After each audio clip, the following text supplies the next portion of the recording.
Hello everyone, welcome again in this online platform of engineers classes for you। आज जो है इसमें वो ऑटोमोबाइल स्टीयरिंग गियर के बारे में पढ़ेंगे। जो थ्योरी ऑफ मशीन का एक बहुत ही बढ़िया सा टॉपिक है ऑटोमोबाइल स्टीयरिंग गियर, उसके बारे में समझेंगे। जैसे इसमें आपको डेविस, क्योंकि दो टाइप का होता है, डेविस स्टीयरिंग गियर मैकेनिज्म होता है और एक अकरमैन स्टीयरिंग गियर मैकेनिज्म होता है मेरे प्यारे दोस्तों।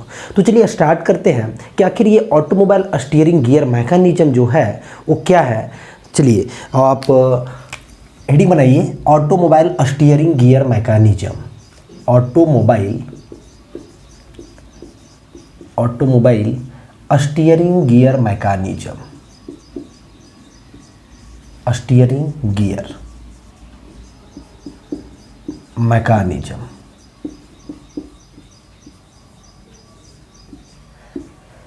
चलिए इस लेक्चर में जो है ना ये टॉपिक आपका ऑलरेडी लिख दिए हैं, ऑटोमोबाइल स्टीयरिंग गियर मैकेनिज्म के बारे में पढ़ेंगे। डिटेल में चीज़ों को समझेंगे बिल्कुल भी कि आखिर fundamental equation of correct gearing क्या होता है ना, जिसको फुलफ़िल करता है कोई भी स्टीयरिंग गियर को फुलफ़िल करना चाहिए वो बेस्ट होगा। तो चलिए समझते हैं। देखिए क्या होता है, सबसे पहले इसको समझने के लिए ना एक हम आपको रियर एक्सल और फ्रंट एक्सल बना करके और स्टब एक्सल वगैरह उसके बाद चीज़ों को समझाते हैं आपको। तो यहाँ पर सबसे पहले आप देखिए, तो इसमें क्या है कि ये आपका एक गाड़ी का थोड़ा सा लेआउट बना रहे हैं, है ना। इसमें देखिए ये क्या है, ये आपका व्हील है ना, सपोज कीजिए व्हील है और यहाँ पे ये आपका व्हील है। ये एक्चुअली में रियर व्हील है, कैसा वाला, सॉरी रियर एक्सल है जो बनाए है ना। ये दोनों जो व्हील दिख रहा है ना ये आपका रियर एक्सल पे माउंटेड है, रियर एक्सल पे माउंटेड व्हील है। और यहाँ पे इसी तरह सिमिलरली जो है वो फ्रंट एक्सल पे ही भी बनाते हैं। ये आपका फ्रंट एक्सल हो गया है ना, इसको बोलेंगे फ्रंट एक्सल। फ्रंट एक्सल भी बनाए। अब देखिए क्या है कि मान लीजिए ये तो डिस्टेंस है ना, यहाँ से यहाँ ऑब्वियस है कि कुछ डिस्टेंस होगा। सपोज कीजिए ये डिस्टेंस L है और आपका ये जो डिस्टेंस है ना ये डिस्टेंस W है। ये डिस्टेंस क्या है, W है। W और L आपका मीटर में है, इस तरीके से है चीज़। अब समझिए ये व्हीकल है, फ्रंट एक्सल और रियर एक्सल आपको आप देख पा रहे हैं इजीली, है ना, सही से देख पा रहे हैं कि फ्रंट एक्सल बना हुआ है, क्या है, रियर एक्सल है। जब भी ये कोई टर्न लेगा, ऑटोमोबाइल जब रोड पे रन करेगा और जब टर्न लेगा, एक्चुअली में स्टीयरिंग का कॉन्सेप्ट, स्टीयरिंग समझते हैं ना, स्टीयरिंग का कॉन्सेप्ट क्यों आया। यदि ऐसा सोचिए आप कि ऑटोमोबाइल को एकदम 100% स्ट्रेट ही हमेशा चलना होता है मेरे प्यारे दोस्तों, हमेशा स्ट्रेट चलना होता, तो क्या स्टीयरिंग का कोई कॉन्सेप्ट का मतलब था क्या, हमेशा कभी आपको टर्न नहीं लेना होता। एक्चुअली में स्टीयरिंग का जो कॉन्सेप्ट आया, स्टीयरिंग गियर मैकेनिज्म का जो कॉन्सेप्ट आया वो ड्यू टू टर्निंग आया, क्योंकि आपको टर्न लेना होता है। कभी रोड में आपका लेफ्ट टर्न, कभी राइट टर्न, इस तरीके से टर्न लेना होता है बार बार। इसीलिए ये जो स्टीयरिंग गियर मैकेनिज्म का जो कॉन्सेप्ट आया ना वो एक्चुअली में टर्न करना है, आपको गाड़ी को टर्न करना है, इसीलिए कॉन्सेप्ट आया है। ठीक है, तो यहाँ पे आप समझते हैं कि क्या होता है वो। अब देखिए मान लीजिए आप इसको टर्न करेंगे, सपोज कीजिए लेफ्ट टर्न करेंगे या राइट टर्न करेंगे, है ना, लेफ्ट या फिर राइट आपको मुड़ना है। तो लेफ्ट और राइट जब टर्न करेंगे उस कंडीशन में क्या होगा कि उस कंडीशन में आप जैसे सोचिए यहाँ पे, इसी के लिए इस मैकेनिज्म में थोड़ा समझिए। इसको हम ना राइट टर्न किए, सपोज कीजिए राइट टर्न करवा दिए यहाँ पे, क्योंकि आप लेफ्ट के लिए भी चीज़ें आप समझ सकते हैं, चीज़ें सिमिलर होगा, ये राइट टर्न होगा। तो जब राइट टर्न का बातें करेंगे तो राइट टर्न होने में क्या होगा, एक्चुअली में स्टीयरिंग गियर का जो कॉन्सेप्ट होता है ना उस मैकेनिज्म का, वो फ्रंट एक्सल पे ही माउंटेड होता है, मतलब फ्रंट एक्सल पे पिन जॉइंट में होता है, रियर एक्सल के साथ नहीं होता है। ठीक है, फ्रंट एक्सल के साथ होता है। फ्रंट एक्सल के साथ होगा, जब राइट टर्न करेंगे तो ये वाला जो व्हील है आपको दिख पा रहा है, ये व्हील जो होगा, ये व्हील आपका क्या होगा, इधर मुड़ेगा इस तरीके से, और ये व्हील अंदर के साइड में आएगा। किसका एंगल जो होगा वो ज़्यादा होगा। ऑब्वियस है कि ये एंगल इसका जो होगा ना राइट टर्न में, राइट साइड में जो होगा, है ना, राइट टर्न में याद रखिएगा, राइट टर्न में जो राइट साइड में, फ्रंट एक्सल पे जो राइट साइड में जो व्हील होगा ना वो एंगल ज़्यादा टर्न करेगा, वो ज़्यादा एंगल के साथ घूमेगा ये, है ना। और ये जो है ये थोड़ा उसके कंपैरिजन में स्मॉलर एंगल के साथ टर्न करेगा।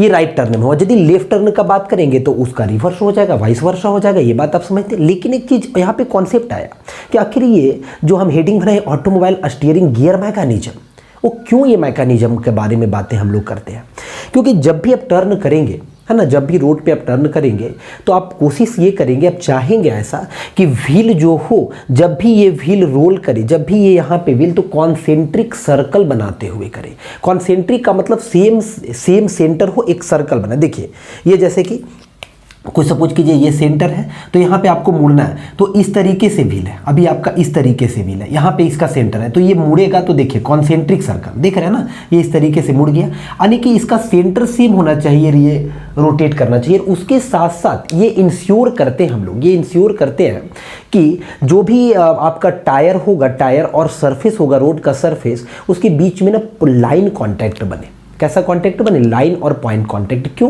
क्योंकि लाइन और पॉइंट कांटेक्ट बनने से क्या होगा ना, लाइन कांटेक्ट यदि बनेगा तो उस कंडीशन में क्या होगा कि चीज़ें जो होगा वो वियर और टियर थोड़ा सा कम होगा, है ना। ये चीज़ें आप समझ सकते हैं, यानी कि स्मूथ टर्निंग आप चाहेंगे, टर्निंग तो करेंगे लेकिन चाहेंगे ऐसा मैकेनिज्म यूज किया जाए जिसपे स्मूथ टर्निंग हो, बिल्कुल भी स्मूथ टर्निंग हो, मतलब टायर को भी कोई ऐसा नुकसान ना पहुंचे। ऐसा नहीं कि टर्न कर रहे बार बार और टायर को बहुत ज़्यादा नुकसान हो रहा है। देखिए ऐसा नहीं कि नहीं होगा, लेकिन कम से कम होना चाहिए, ऐसा मैकेनिज्म सेट किया जाता है।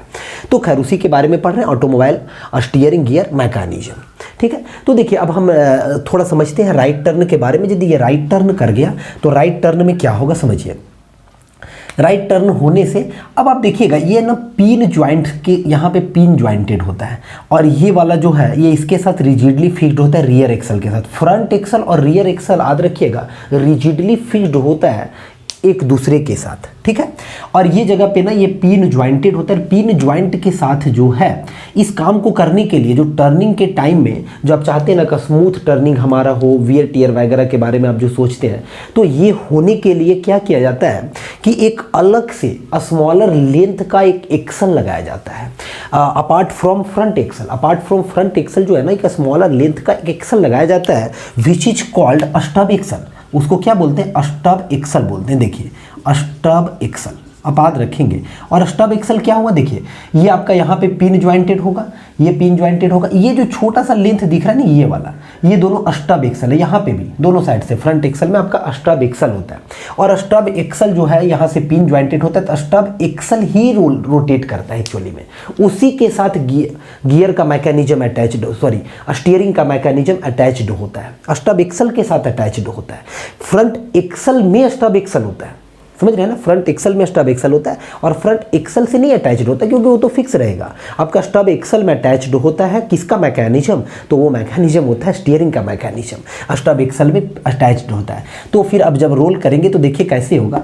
ऑब्वियस है कि स्टब एक्सल कुछ इस तरीके से हो जाएगा, है ना। ये देखिए इस तरीके से रोल कर गया, तो यहाँ पे हो जाएगा ना। चलिए इसको और भी हम थोड़ा सही से बनाएं तो मान लीजिए कि यहाँ पे ये आ गया, इस तरीके से हो गया, ये आगे की तरफ। इसको हम आपको बताते हैं क्या हो रहा है ये अभी, है ना। इसको आगे की तरफ डॉटेड लाइन से, ये आपका स्टब एक्सल है जो रेड से यहाँ पे दिख रहा है, ये पिन ज्वाइंटेड है कि नहीं है। अब देखिए ये वाला व्हील भी रोटेट करेगा ना, ये कहाँ पे आएगा, किधर आएगा, ये अंदर साइड में आ जाएगा। ये कहाँ पे आएगा, ये अंदर साइड में आएगा, इस तरीके से होगा, हम बना दिए है ना। ये वाला देखिए यहाँ से कंटिन्यू जो दिख रहा है ये आपका स्टब एक्सल वाला दिख रहा है, ये स्टब एक्सल दिख रहा है यहाँ पे। मोड़ने के बाद क्योंकि आप कौन सा टर्न लिए हैं, आप जो टर्न लिए हैं यहाँ पे हम समझ लिए हैं राइट टर्न लिए हैं। अब देखिए कुछ एंगल बन रहा है मेरे प्यारे दोस्तों। एंगल क्या बन रहा है जरा देखिए, एंगल, ये एंगल को जरा आप देखिए यहाँ से यहाँ, तो यहाँ से यहाँ भी एंगल एक बन रहा है ना। यहाँ से यहाँ एंगल जो बन रहा है ना, सपोज कीजिए इस एंगल को हम फाई मान लिए, और यहाँ पे भी एंगल एक बन रहा है, देखिए ये वाला भी एंगल बन रहा है, इस एंगल को क्या मान लिए थीटा। अब देख पा रहे हैं क्लियरली कि यहाँ पे जो है वो कौन सा एंगल बड़ा है, कौन सा एंगल छोटा है। तो आप देख पा रहे हैं क्लियरली कि इस कंडीशन में जो होगा ऑब्वियस है कि ये ज़्यादा, यानी कि थीटा एंगल जो है ज़्यादा है और फाई एंगल क्या है, कम है। थीटा एंगल ज़्यादा है, फाई एंगल क्या है, कम है ना। यहाँ पे आप चीज़ों को क्लियरली देख पा रहे हैं। अब देखिए क्या हुआ, दोनों को यदि डॉटेड लाइन से मिलाएंगे ना तो एक पॉइंट पे मिलता है, उसको बोलते हैं इंस्टेंटेनियस सेंटर। और इंस्टेंटेनियस सेंटर जनरल वे में बातें कर रहे हैं, इंस्टेंटेनियस सेंटर, इंस्टेंटेनियस सेंटर एक इंस्टेंट पे होगा, डॉटेड लाइन से एक इंस्टेंट पे होगा। यहाँ पे यदि एक आप इसको कुछ डेरिवेशन करना है इक्वेशन का, तो इसको एक हम डॉटेड लाइन से मिलाएं। ऑब्वियस है कि यहाँ पे भी कुछ एंगल बनेगा, और एंगल जरा देखिए कितना होगा। ये वाला जो एंगल होगा ना, ये वाला एंगल, ये एंगल कितना होगा, ये एंगल थीटा ही होगा। और ये एंगल जो होगा, ये एंगल कितना होगा, क्योंकि यहाँ पे फाई बना, ये भी एंगल कितना बनेगा, ये भी एंगल फाई बनेगा। ये भी एंगल कितना होगा, फाई। और ये एल है, ये क्या है, डब्लू है। चीज़ें को तो आप समझ पा रहे हैं। अब देखिए यहाँ से ना, यदि आपको हम कुछ इक्वेशन जो कि fundamental equation of correct steering बोला जाता है, fundamental equation of correct steering, तो वो यहाँ से देखेंगे। क्योंकि जब भी आप रोड पे चलते हैं तो स्टीयरिंग मैकेनिज्म यूज करते हैं, क्योंकि टर्न जब लेंगे तभी स्टीयरिंग मैकेनिज्म का यूज होगा। और स्टीयरिंग मैकेनिज्म यदि आप टर्न नहीं लेंगे तो there is no need of steering mechanism, है ना, कोई ज़रूरत नहीं है इसका यूज करने का। तो चलिए यहाँ पे समझते हैं। यदि आप यहाँ से लिखेंगे, तो यदि आपसे हम बोले कि आप इन ट्राइंगल, चलिए यहाँ पे नेम कर देते हैं। सपोज कीजिए ये पॉइंट का नाम ए हो गया, ये पॉइंट का नाम बी हो गया, और ये पॉइंट सपोज आपका सी हो गया। तो इन ट्राइंगल यदि बातें करेंगे, इन ट्राइंगल, कौन सा ट्राइंगल में, राइट एंगल ट्राइंगल में, in right angle triangle AIC। देखिए सबसे पहले AIC में देखते हैं, AIC में। तो AIC में यदि आपको cot phi पूछा जाए तो how much, cot phi AIC, जरा देखिए AIC में cot phi का वैल्यू देख रहे हैं ना, cot phi का वैल्यू। तो ऑब्वियस है cot phi आपसे पूछा जाए तो कितना होगा, cot phi ये वाला एंगल हो गया, तो कितना होगा IC अपॉन, क्योंकि सॉरी बेस अपॉन होता है ना, cot का वैल्यू क्या होता है, बेस अपॉन परपेंडिकुलर होता है। बेस कौन होगा, cot phi यहाँ पे है, तो बेस होगा AC होगा आपका बेस। तो AC लिखेंगे यहाँ पे, तो AC डिवाइडेड बाय कितना होगा, परपेंडिकुलर एंगल के सामने, यानी कि IC होगा, है ना। ये मान के चलिए इक्वेशन नंबर ए हो गया। सिमिलरली यदि आप बातें करेंगे इन ट्राइंगल, कौन सा ट्राइंगल में, तो इन ट्राइंगल BIC में, तो BIC में आप क्या देखेंगे कि cot phi बेस अपॉन, तो cot थीटा होगा यहाँ पे। तो cot theta is equal to कितना होगा, बेस कितना हो जाएगा, BC होगा बेस आपका, है ना। तो BC अपॉन कितना होगा, IC होगा। और ये कैसा होगा, इक्वेशन नंबर बी होगा। अब आप इक्वेशन ए को यदि इक्वेशन बी से सब्ट्रैक्ट कर देंगे, देखिए सब्ट्रैक्ट किए तो क्या होगा, इक्वेशन ए को बी से सब्ट्रैक्ट करेंगे तो ऑब्वियस है cot phi माइनस जो होगा वो cot थीटा होगा, है ना। और इज इक्वल टू कितना आएगा, AC, देखिए ऐसा लिख सकते हैं क्या, AC minus BC divided by IC common हो गया। अब जरा देखिए यहाँ पे AC माइनस BC, AC देखिए AC minus BC how much, तो आप कहेंगे AB होगा। ये किसका वैल्यू होगा, AB होगा, और डिवाइडेड बाय क्या है, IC। हियर आप देख पा रहे हैं ज्योमेट्री से कि AB का जो वैल्यू, मेरे प्यारे दोस्तों, AB का, वो AB का वैल्यू कितना है, तो AB का जो वैल्यू है A से B, उसी को मान लिया है ना W, एंड जो IC का वैल्यू है वो किसके बराबर है, L के बराबर है। शो आप इजीली कर सकते हैं कि cot phi माइनस जो होगा वो cot theta is equal to जो होगा वो W अपॉन कितना होगा, L होगा। इज इक्वल टू कितना होगा, W अपॉन L होगा, is equal to W upon L होगा, is equal to W upon L होगा। ये बहुत ही ब्यूटीफुल सा इक्वेशन है। अब चीज़ों को समझेंगे, ये बहुत ही ब्यूटीफुल सा इक्वेशन है मेरे प्यारे दोस्तों, बहुत ही ब्यूटीफुल। ये इक्वेशन को ही कहा जाता है, इस इक्वेशन को ही कहा जाता है फंडामेंटल या जनरलाइज्ड भी बोल सकते हैं, fundamental equation of correct steering, fundamental equation of correct steering, fundamental equation of correct steering इस इक्वेशन को बोलते हैं। कहने मतलब ये इक्वेशन के अकॉर्डिंग ही जो स्टीयरिंग गियर है ना, स्टीयरिंग मैकेनिज्म जो आया, इस इक्वेशन को फुलफिल करने के साथ साथ हम लोग डिजाइन करते हैं, मतलब बनाते वैसा है कि इस इक्वेशन को फुलफिल करें।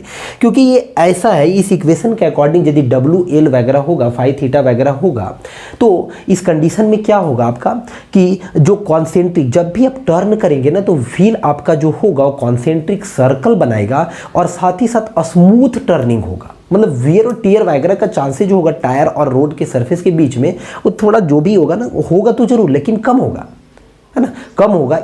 इस इक्वेशन को यदि फुलफिल करते हुए आप स्टीयरिंग मैकेनिज्म को सेट करते हैं तब इतना बातें हैं। तो fundamental equation of correct steering बोलते हैं। जो भी इस इक्वेशन को फॉलो करता है ना, जो भी मैकेनिज्म इस इक्वेशन को फॉलो करता है उसको बोलते हैं, उसी को बोलते हैं स्टीयरिंग गियर मैकेनिज्म, उसी को बोलते हैं गियर मैकेनिज्म या फिर स्टीयरिंग गियर मैकेनिज्म बोल सकते हैं। आप कह सकते हैं दी मैकेनिज्म, आप ऐसा बातें को कर सकते हैं, दी मैकेनिज्म विच फुलफिल्स, है ना, विच फुलफिल्स दिस इक्वेशन, है ना, दिस इक्वेशन कॉल्ड, उसी को क्या बोलते हैं हम लोग, कॉल्ड स्टीयरिंग गियर मैकेनिज्म। उसी को सिंपली आप बोल सकते हैं स्टीयरिंग गियर मैकेनिज्म। क्या बोल सकते हैं, स्टीयरिंग गियर मैकेनिज्म। ठीक है, जो भी इस इक्वेशन को फुलफिल करेगा उसको हम लोग बोलेंगे स्टीयरिंग गियर मैकेनिज्म।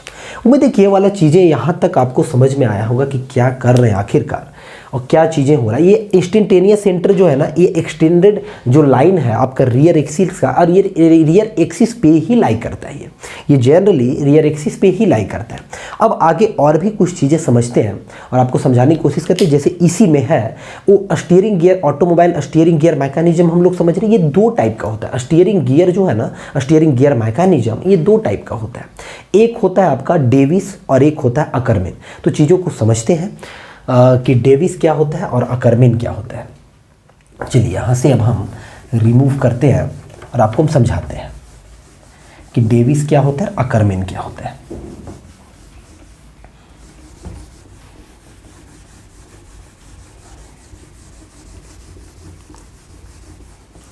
चलिए समझते हैं। There are two types of, कितने टाइप का, तो there are two types of, चीज़ों को समझिएगा। There are two types of steering gear mechanism, steering gear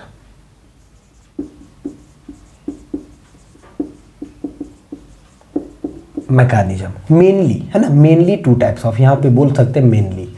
ठीक है, मेनली टू टाइप्स होता है, जिसमें एक जो है आपका उसका नाम है डेविस स्टीयरिंग गियर मैकेनिज्म, है ना, और एक का नाम है अकरमैन। एक है Ackermann steering gear mechanism. SGM का मतलब steering gear mechanism, Ackermann steering gear mechanism. देखिए दो टाइप का है ये आपका, एक है डेविस और एक है क्या, अकरमैन है। चीज़ें को समझते हैं डेविस और अकरमैन के बारे में। जनरली अकरमैन यूज किया जाता है, चीज़ों को समझेंगे। अकरमैन ही हम लोग यूज करते हैं। उसका क्या रीज़न है, डेविस स्टीयरिंग गियर मैकेनिज्म में जो होता है ना, वो डेविस स्टीयरिंग गियर मैकेनिज्म में आपका जनरली जो होता है वो आपका जो भी पेयर्स वगैरह यहाँ पे देख रहे थे, पिन ज्वाइंट वगैरह दिख रहा था, है ना, पिन ज्वाइंट वगैरह। तो जहाँ पे पेयर होता है वो आपका स्लाइडिंग पेयर होता है। इसका जो है, इसमें जो होता है ना स्लाइडिंग पेयर होता है। ड्यू टू स्लाइडिंग पेयर जो होगा, वो जब भी आप स्टीयरिंग को यूज करते रहेंगे तो क्या होगा कि आपका स्लाइडिंग पेयर है तो वियर और टियर जो होता है ना, वियर और टियर कॉन्टेक्ट सर्फेसिस के पास जो होता है वो क्या होता है, बहुत ज़्यादा वियर और टियर होता है। इसीलिए यही इसका लिमिटेशंस है, यही इसका लिमिटेशंस है। इसका लिमिटेशन कोई पूछे तो क्या है, इसमें आपका ना, इसमें कैसा वाला होता है पेयर, तो इसमें जो पेयर होता है वो आपका होता है स्लाइडिंग पेयर। कैसा पेयर होता है, स्लाइडिंग पेयर होता है, और ये इसका लिमिटेशन है, स्लाइडिंग पेयर। और इसमें अकरमैन का देखिए ब्यूटी क्या है, टर्निंग पेयर होता है। इसमें जहाँ पे भी पेयर बनता है ना वो टर्निंग पेयर होता है।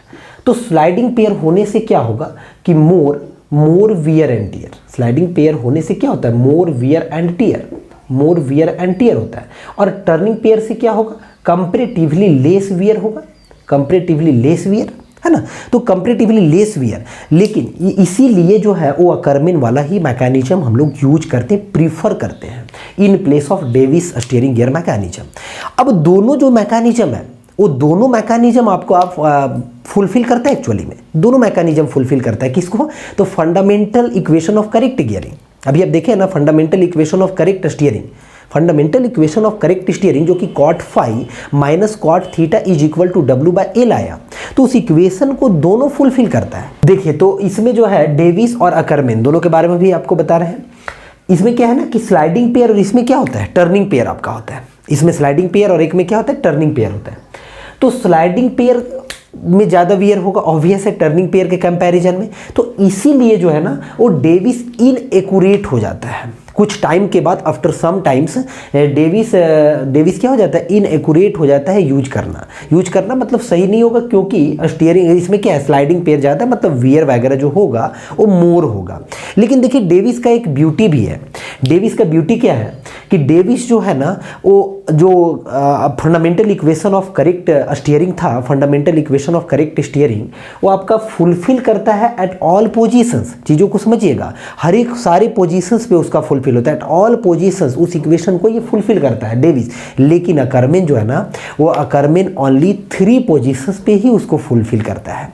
लेकिन 3 पोजीशंस पे फुलफिल करता है, लेकिन इसका भी एक ब्यूटी है कि इसमें टर्निंग पेयर है, इसीलिए अकर्मन को यूज करते हैं। एक्चुअली में हर एक जगह पे फुलफिल करता तो बेहतर होता, लेकिन अकर्मन के केस में कितने जगह पे फुलफिल होता है, वो आपका 3 पोजीशंस पे, ओनली कितने पोजीशंस पे, ओनली 3 पोजीशंस पे। जैसे कि देखिए कौन कौन पोजीशंस पे होता है फुलफिल, ये आप क्या कर सकते हैं, फुलफिल्स, है ना, fulfils the fundamental equation of correct steering. देखिए इसको आप थोड़ा शॉर्टकट लिखें, fundamental equation of correct steering at कहाँ पे, at all positions, at all positions, है ना, सारी पोजीशंस पे, एट ऑल पोजीशंस।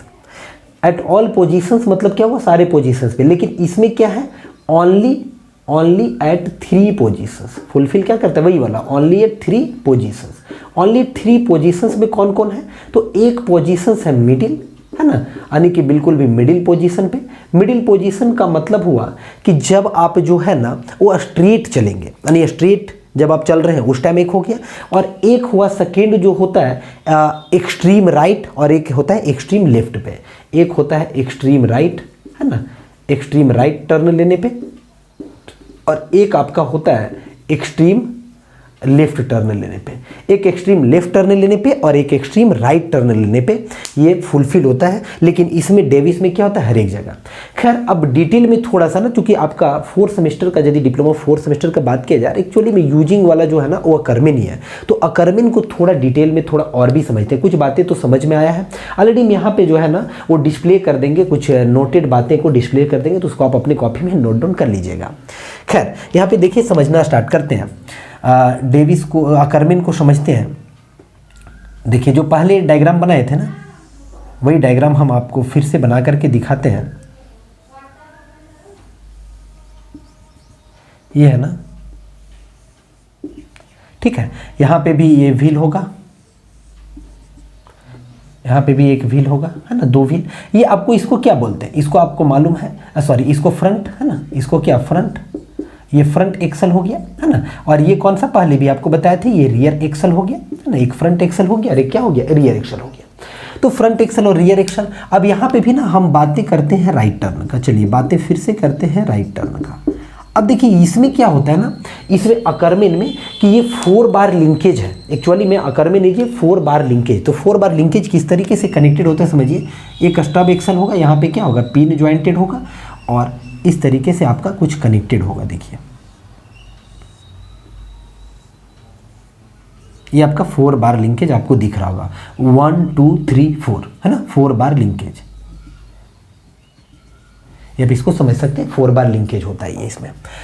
अब ये 4 बार लिंकेज में मान लीजिए इसका नेमिंग कर दें, ये सपोज कीजिए ए पॉइंट है, ये बी पॉइंट है, ये सी पॉइंट है और ये डी पॉइंट है। ये इस एक्सल का क्या नाम होता है आपको मालूम ही है, इस एक्सल का नाम है स्टब एक्सल, और ये भी क्या है, स्टब एक्सल। स्टब एक्सल क्या होता है, उसी में आपका स्टीयरिंग कनेक्टेड होता है। जब आप राइट टर्न वगैरह लेंगे, देखिए यहाँ पे कुछ एंगल बन रहा है, आप क्लियरली देख पा रहे हैं, ये एंगल ना ऑब्वियस है कि ये एंगल कितना बनेगा, अल्फा, और ये भी एंगल अभी क्या होगा, बिल्कुल भी अल्फा होगा, अल्फा ही होगा एंगल, है ना, अल्फा ही होगा। अब देखिए अब इसके लिए अब क्या किए, राइट टर्न किए, तो ऑब्वियस है राइट टर्न में क्या होगा, ये इधर कहीं शिफ्ट करेगा, ये इधर कहीं शिफ्ट कर जाएगा, और ये वाला इधर शिफ्ट करेगा। देखिए किस तरीके से शिफ्टिंग होगा, ऑब्वियस है ना, इतना बातें आप समझ सकते हैं, इस तरीके से शिफ्टिंग होगा आपका।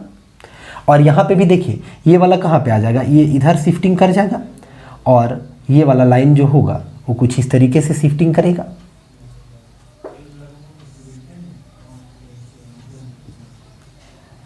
है ना, आप चीज़ों को अच्छे से समझेंगे, ठीक है। अब देखिए क्या हुआ, ये इस तरीके से शिफ्ट करेगा, यहाँ पे कुछ एंगल बन रहा है। थोड़ा सा ना एंगल के बारे में यहाँ पे सोचते हैं, तो एंगल देखिए कितना होगा, देखिए पहले से कौन था, AD था, तो AD से अब शिफ्ट जो कर गया उसके बीच का एंगल, तो उसके बीच का एंगल कितना बनेगा, ये वाला एंगल, तो ये एंगल कितना बनेगा, ये फाई इसको मान लिए।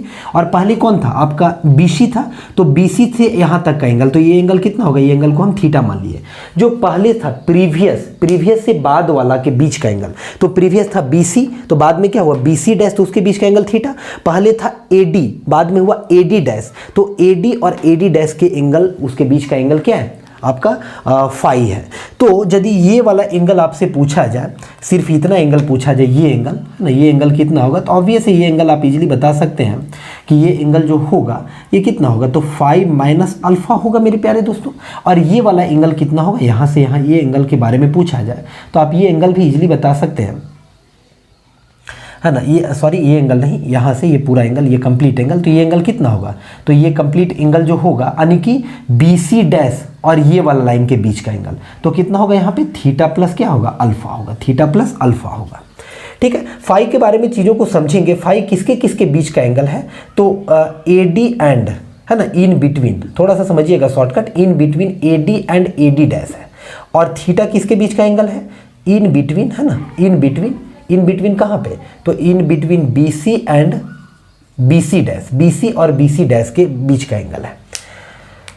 अब ये वाला एंगल, तो ये आपको जो दिख रहा है ना यहाँ से, अब देखिए, अब हम ड्रॉ करते हैं थोड़ा सा, अब इसको हम डॉटेड लाइन से आगे इसको बढ़ाते हैं इस तरीके से, और इसको भी यदि आप डॉटेड लाइन से आगे ऐसा बढ़ाएंगे, है ना, थोड़ा सही से यदि आप इस चीज़ को बनाएंगे और डॉटेड लाइन से इसको आगे मिलाएंगे, आप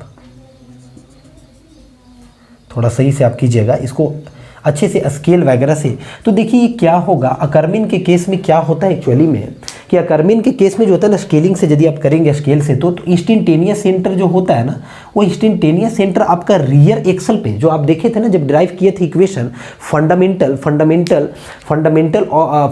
इक्वेशन ऑफ करेक्ट स्टीयरिंग, जो कि cot phi minus cot theta is equal to W/L था।